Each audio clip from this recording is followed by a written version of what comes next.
So it is Bible fairy tale time with the story of when Moses was born and God killed all of the other Hebrew baby boys.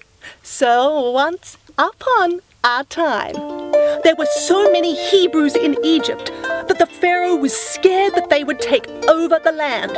So he ordered the midwives to kill all of the Hebrew baby boys so that they could not grow up and become soldiers.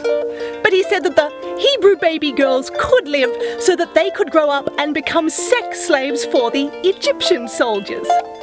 But the midwives refused to do this because they feared God, and not because they were moral and knew that it's totally wrong to kill babies.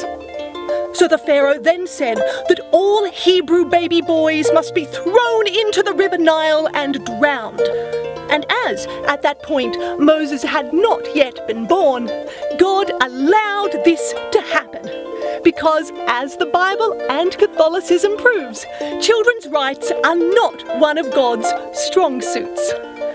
Then one day, a beautiful Hebrew baby boy was born. But as his mother did not want him to be drowned, she instead put him in a wicker basket and placed that basket in the reeds on the river Nile. Because what could possibly go wrong with that idea? Apart from the basket being overturned by the rapids in the river, or attacked by a crocodile or hippopotamus, or the baby being bitten by a malaria-carrying mosquito, or by a sandfly carrying a parasite that attacks your liver and spleen, or the baby getting completely dehydrated from the heat, which, when combined with the fact that there was no drinking water, would mean that the baby would die. But luckily, the Pharaoh's daughter was bathing in the river Nile, in spite of the crocodiles and hippopotamuses. And when she saw the baby, she said she would raise him as her own. Or, as she was the Pharaoh's daughter, she would hire people to raise him and then take all of the credit for herself.